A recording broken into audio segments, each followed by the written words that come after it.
Train میں سفر کر رہا تھا ایک چائنیز کے ساتھ. تو پاکستانی تاجروں کا دماغ بہت تیز چلتا ہے. تو ایک چائنیز کے مچھر آ کے بیٹھا.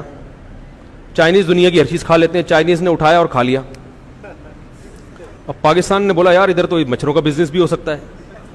تو پاکستانی کے مچھر آ کے بیٹھا, اس نے پکڑا اور چائنیز سے بولا کتنے کا خریدے گا.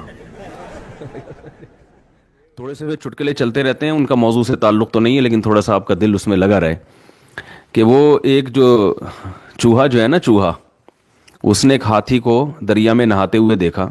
السلام علیکم, خیریت سے آپ؟ تو ہاتھی کو دیکھا دریا میں نہاتے ہوئے. تو چوہے نے ہاتھی سے کہا یار ذرا باہر آنا, کام ہے ضروری. تو ہاتھی نے کہا بھائی میرے لیے باہر آسان نہیں ہے, میں گھنٹوں لگیں گے, میں ہاتھی ہوں, کوئی مذاق نہیں ہوں. چوہے نے کہا نہیں بہت ہی اہم کام ہے, تھوڑی دیر کے لیے آپ کو باہر آنا پڑے گا. اب بیچارہ اتنی مصیبت سے باہر نکلا, چوہے نے کہا بس ہو گیا کام, واپس جاؤ. ہاتھی نے کہا بھائی کیا ٹینشن تھی, مجھے اتنی مصیبت سے نکلا اور میں. چوہا کہہ رہا ہے بس میں یہ دیکھنا چاہ رہا تھا میرا انڈر ویئر پہن کے تو نہیں نہا رہے تم پہ. ٹھیک ہے نا, صحیح ہے.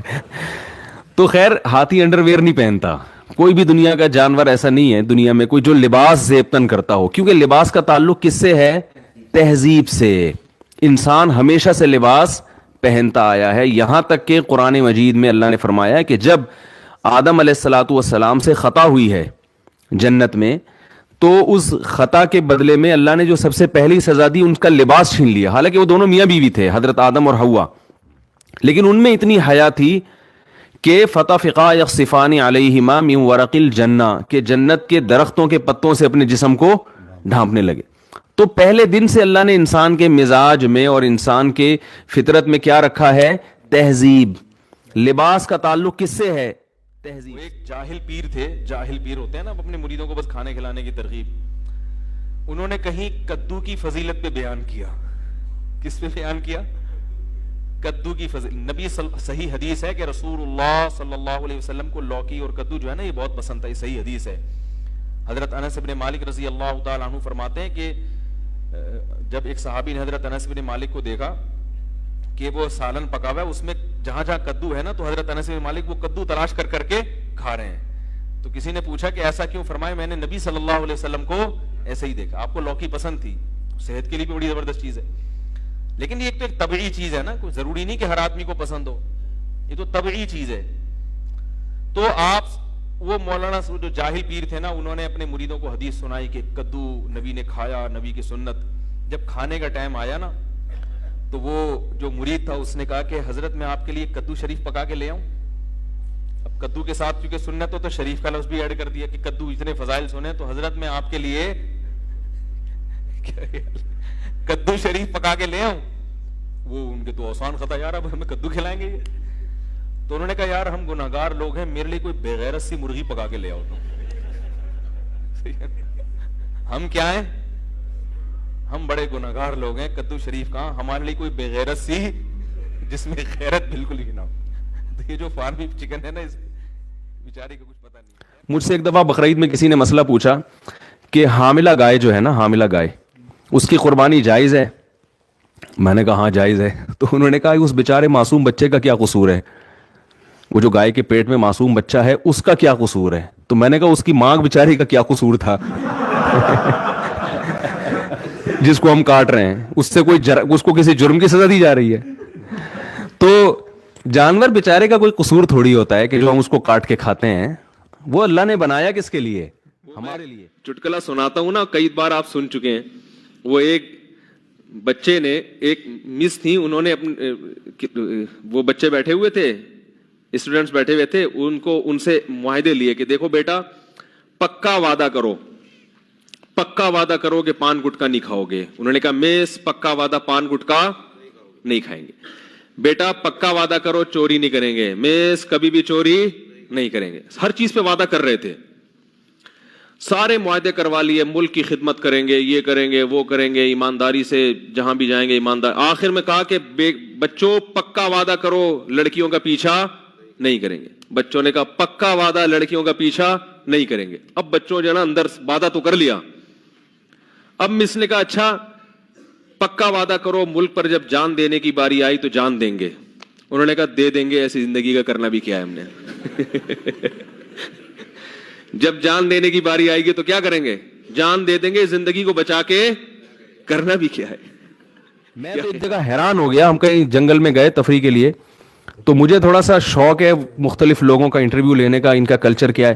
تو میں نے دیکھا کہ اب ہمارے کیمپ کے قریب 2 ذرا ایجڈ سی خواتین تھیں, تو میں نے کہا چلو ان سے تھوڑا سا انٹرویو لوں, یہ خیمے میں کیا پکا رہی ہیں. ہم وہاں قریب گئے تو وہ کچھ مچھلی ڈال کے اور کچھ پکا رہی تھی, تو تھائی زبان میں ایک ترجمہ کرنے والے میرے ساتھ موجود تھے, تو وہ انہوں نے بتایا کہ یہ مفتی صاحب ہیں, ہمارے عالم ہیں, یہ آئے ہیں, یہ آپ سے انٹرویو لینا چاہتے ہیں. میں نے ان سے پوچھا آپ کیسے رہتے ہیں, کیا کھاتے ہیں, تو گپ شپ ہوئی. تو پھر جب انہوں نے تعارف کروایا نا کہ ہمارے عالم ہیں یا مذہبی رہنما ہیں, تو پھر وہ کہنے لگیں خواتین کہ آپ, وہ تھیں تو بدھسٹ تھیں, تو انہوں نے کہا آپ ہمارے لیے گاڈ سے دعا کریں کہ اللہ ہمیں اولاد دے دے.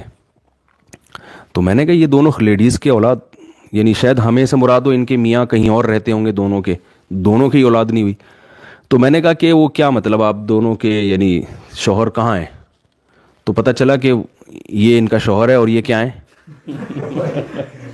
تو میں نے ان کو, ویسے وہ اردو سمجھتے بھی نہیں تھے, میں نے تھوڑا مزاق کیا, میں نے کہا اسی وجہ سے تو اولاد ہو نہیں رہی.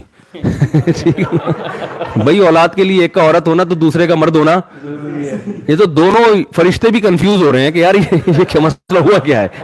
ٹھیک ہے کہ بھائی ان کو اولاد اللہ کی طرف سے دے کیسے ہم. تو ایسے عجیب عجیب فیشن ان لوگوں کے کہ مرد نظر نہیں آتا اور عورت نظر نہیں آتی. تو اسلام نے حکم دیا کہ مرد ہو تو حلیہ کیسا ہونا چاہیے, یہ نیچر ہے بھائی, مرد بن کے رہے اور عورت بن کے رہے. وہ ایک آدمی کسی کے یہاں رشتہ, بیان ختم ہو گیا, جو جانا چاہیں جا سکتے ہیں. ایک آدمی کسی کے گھر میں رشتہ لینے کے لیے گیا, تو وہ لڑکی کے ابا نے نا, جو لڑکا آیا تھا رشتہ لینے کے لیے, اس کے سامنے چائے اور بسکٹ رکھ دیے. اب وہ لڑکا وہ ڈبو کے کھا رہا ہے نا, تو لڑکی کے والد نے بولا کیا ہے, اس کو تو تمیز نہیں ہے کھانے کی, تو انکار کر دیا رشتے کا. اب لڑکے کو بڑی شرمندگی, بھی بہت افسوس ہوا یار یہ کیا ہو گیا, اور پتہ بھی تھا کہ کیوں انکار کیا. تو باہر نکل کے لڑکی کے ابا سے کہتے ہیں رشتے کا آپ نے انکار کر دیا, افسوس تو بہت ہوا, مگر ڈبو کے کھانے کا اپنا ہی مزہ ہے. ڈبو کے کھانے کا اپنا ہی مزہ ہے, تو وہ تھوڑی چھوڑیں گے ہم. اور حقیقت ایسے ہے, حقیقت ہے, چائے بسکٹ رکھے ہو نا, میرا اپنی ظاہر بھی ہے کہ ڈبو کے کھانے کا شرم تو آ رہی ہوتی ہے انسان کو, لیکن جو مزہ آتا ہے ڈبو کے کھانے میں, وہ بغیر پاپے جتنا ڈبو کے کھانے میں مزہ آتا ہے, تو بسکٹ ہو کوئی بھی چیز ہو, ڈبو کے کھانے کا بہرحال اپنا مزہ ہے. تو اب کوئی بھی, میں کہیں جاتا ہوں نا, کوئی لوگ چائے بسکٹ رکھ دیتے ہیں زبردستی کے کھا وہ لو, تو پھر میں ڈبو کے ہی کھاتا ہوں, اور میں بولتا ہوں بھائی ڈبو کے کھانے کا اپنا مزہ ہے. آپ کو لگے گا مفتی صاحب کیا کر رہے ہیں, بھائی ہم آپ کی وجہ سے مزہ تھوڑی. جب مدرسے گئے نا, تو ایک تو ملا کے لفظ سے بھی ایک وحشت ہوتی تھی, اوپر سے مدرسے گئے تو انہوں نے ظلم یہ کیا کہ ٹینٹ کرانے کا حکم دے دیا. پہلے ہی ہم کالج کی لائن میں, وہ ہر وقت جو ہے نا, وہ کہیں گلاس نظر آتا تو بالوں کی پف بنا رہے ہیں, یہ کر رہے ہیں, وہ کر رہے ہیں. ایک تو اتنی بڑی قربانی دی کالج لائف کو چھوڑ کر, وہ عیاشیوں کو چھوڑ کر. ایک حضرت کا مدرسہ بھی ایسا تھا, 8 طلبہ تھے اس وقت ٹوٹل, کوئی بڑا مدرسہ بھی نہیں تھا.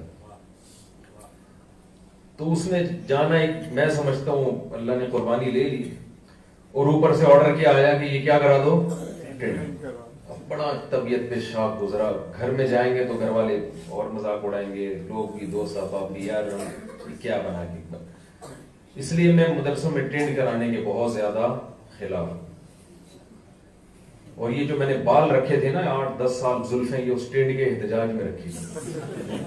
جیسے ہی مدرسے سے فارغ ہوئے بال چھوڑ دی, لیکن کیونکہ گنجوں کا مذاق اڑایا تو اس کی سزا ہے کہ آج میں خود.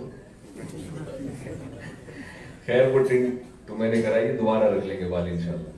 تو ان دنوں میں جب ہم روزانہ, یعنی ہر تھوڑے دن کے بعد آرڈر آتا تھا کہ ٹینٹ کرا لو, تو ایک دن میں افسردہ بیٹھا ہوا تھا, تو ایک طالب علم تھا, اس نے مجھے ایک شعر سنایا, تو بڑی تسلی ہوئی. شعر اصل میں تو یوں ہے, رضینا قسمت الجباری فینا, حضرت علی کا شعر ہے رضی اللہ عنہ. لنا علم وللجہال معلوم, ہم اللہ کی تقسیم پہ راضی ہیں. قسمت الجبار, جبار یعنی اللہ نے جو تقسیم کی نا, ہم اس پہ راضی ہیں. لنا علم, کہ اللہ نے ہمیں علم دیا. وللجہال مال, اور جو پڑھے لکھے نہیں ہیں ان کو اللہ نے دولت دے دی, یعنی ان کو دولت دے دی اور ہمیں کیا دے دیا, علم. آگے اس کی وجہ کہ ہم کیوں اللہ کی اس تقسیم پہ راضی ہیں, فإن المال يفنى عن قریب وإن العلم يبقى لا يزال، اس لیے کہ مال عن قریب فنا ہونے والا ہے اور علم ہمیشہ باقی رہنے والا۔ تو اصل شعر یوں تھا، تو اس طالب علم نے اس کو چینج کیا، جب بار بار اس طرح پھر رہا تھا نا، سر پہ ٹنڈ ہو رہی تھی، تو تسلی کے لیے بھی شاعری کہی جاتی ہے نا، اپنا غم ہلکا ہو جائے، تو اس نے کہا کہ یہ شعر یوں ہونا چاہیے، رضینا قسمت الجباری فینا لنا ٹنڈن وللجہال بالو، کہ ہم اللہ کی اس تقسیم پہ راضی ہیں کہ ہماری ٹنڈ اور جاہلوں کے سر پہ بال۔ آگے دلیل، فَإِنَّ الْبَالَ يَفْنَى عَنْ قَرِيبٍ وَإِنَّ الْٹِنْڈَ يَبْقَى لَا يَزَالُ، اس لیے کہ بال عن قریب ختم ہو جائیں گے اور ٹنڈ ہمیشہ باقی رہے گی۔